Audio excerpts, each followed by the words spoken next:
Assalamualaikum warahmatullahi wabarakatuh. Kami dari kelompok 1 akan membahas miskonsepsi pada siswa yang terjadi pada materi kesetimbangan kimia.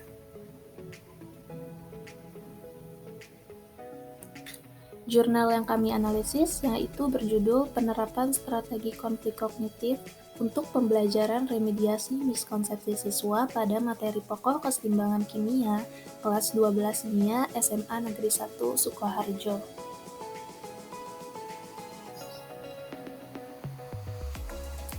Subtopik yang pertama yaitu mengenai kesetimbangan dinamis. Miskonsepsi yang terjadi yaitu siswa memahami pada reaksi kesetimbangan konsentrasi, produk, dan reaktannya sama. Padahal pada konsep yang sebenarnya, pada reaksi kesetimbangan, konsentrasi reaktan dan produknya itu tidak sama, melainkan yang sama adalah laju reaksinya.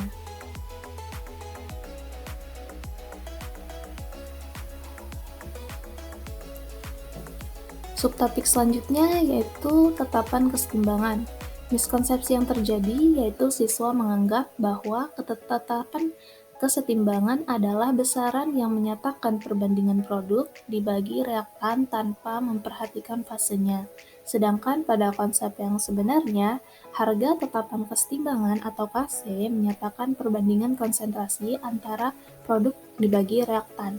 Kemudian dipangkatkan sesuai angka koefisien masing-masing zat yang memiliki fase.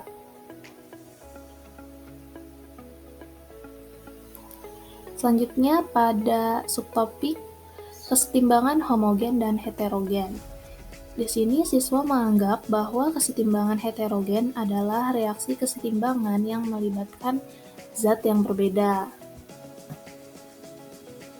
Padahal pada konsep yang sebenarnya, reaksi kesetimbangan heterogen adalah reaksi kesetimbangan di mana antara reaktan dan produk yang terlibat memiliki fase yang berbeda dan antar reaktan yang saling bereaksi.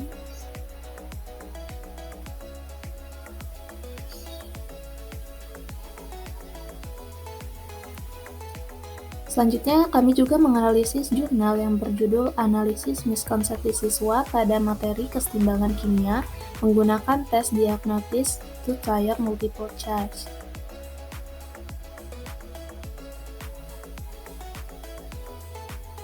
Di sini miskonsepsi yang terjadi yaitu siswa menganggap bahwa dengan menuliskan rumus KC yaitu dengan operasi penjumlahan dan indeks dijadikan pangkat.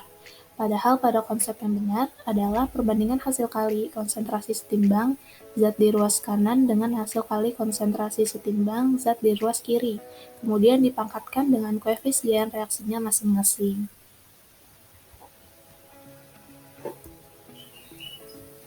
Selanjutnya, terdapat penyebab dan solusi dari miskonsepsi. Penyebab dari miskonsepsinya yaitu yang pertama, konsep kimia yang abstrak.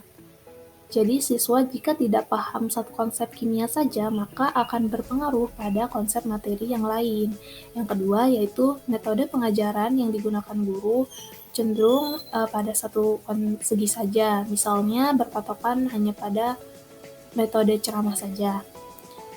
Lalu terdapat cara mengatasinya. Yang pertama yaitu siswa dihimbau untuk memiliki kesiapan yang matang dalam mempelajari materi kimia. Yang kedua, guru dapat memvariasikan metode pengajaran lain di samping metode ceramah, yaitu seperti menyelipkan praktikum atau menggunakan media-media yang mendukung dalam pembelajaran. Next, selanjutnya akan dijelaskan oleh rekan saya. Terima kasih.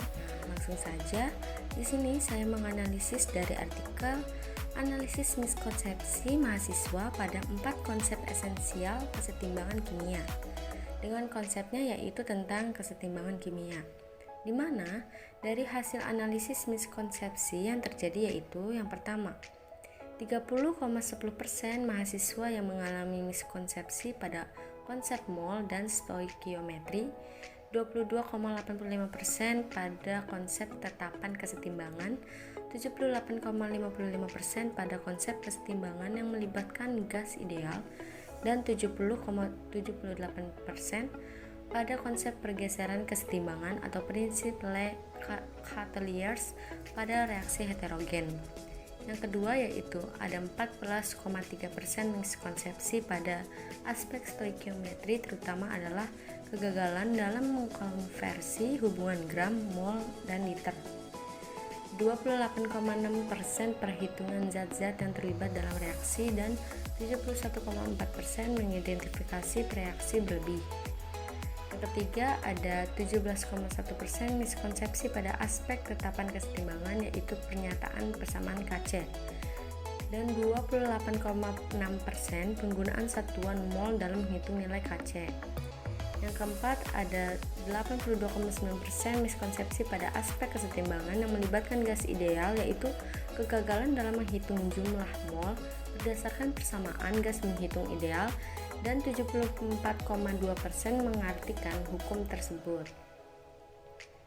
Dan yang terakhir 57,1% miskonsepsi pada aspek pergeseran kesetimbangan atau prinsip Lake-Hutterleyers, yaitu melibatkan zat pada perhitungan KC.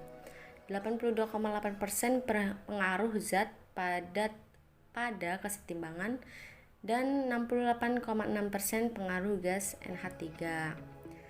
Nah, faktor penyebabnya yang terjadi yaitu kesalahan konsep mahasiswa dalam memahami konsep kesetimbangan kimia. Cara mengatasinya mengingat bahwa adanya kesalahan konsep mahasiswa dalam memahami konsep, maka diperlukan upaya strategi atau metode pembelajaran yang dapat mengatasi kesalahan konsep tersebut. Selanjutnya, hasil analisis dari artikel deskripsi kesalahan konsep siswa pada materi kesetimbangan kimia di SMAN 1 Teluk Kramat, dengan konsepnya yaitu tentang kesetimbangan kimia, di mana dari hasil analisis miskonsepsi yang terjadi yaitu yang pertama ada 5,48% bentuk kesalahan konsep siswa pada materi kesetimbangan kimia, yaitu kesalahan menafsirkan istilah dengan indikator salah memahami istilah-istilah kimia. Yang kedua ada 43,43% kesalahan menafsirkan konsep dengan indikator salah menentukan definisi kesetimbangan kimia, salah menentukan rumus atau simbol tetapan kesetimbangan kimia, dan memahami konsep hanya sebagian. Yang terakhir ada 16,42% kesalahan menafsirkan prinsip dengan indikator salah memahami prinsip Lake-Hutterleyers dan katalis. Faktor penyebabnya itu konsep siswa dalam memahami materi kesetimbangan kimia adalah kurangnya penguasaan bahasa, pemahaman materi, daya ingat yang lemah, dan sumber belajar. Cara mengatasinya itu disarankan hendaknya guru atau pendidik memilih metode dan media pembelajaran yang dapat mengaktifkan siswa sehingga konsep yang diajarkan bisa dipahami dengan benar. Selain itu, siswa dibiasakan untuk mencari referensi lain demi menunjang pembelajaran sehingga tidak selalu mengharapkan dari guru dan pengetahuan yang didapatkan akan semakin berkembang. Mungkin itu saja dari saya. Kurang lebihnya mohon maaf. Wassalamualaikum warahmatullahi wabarakatuh.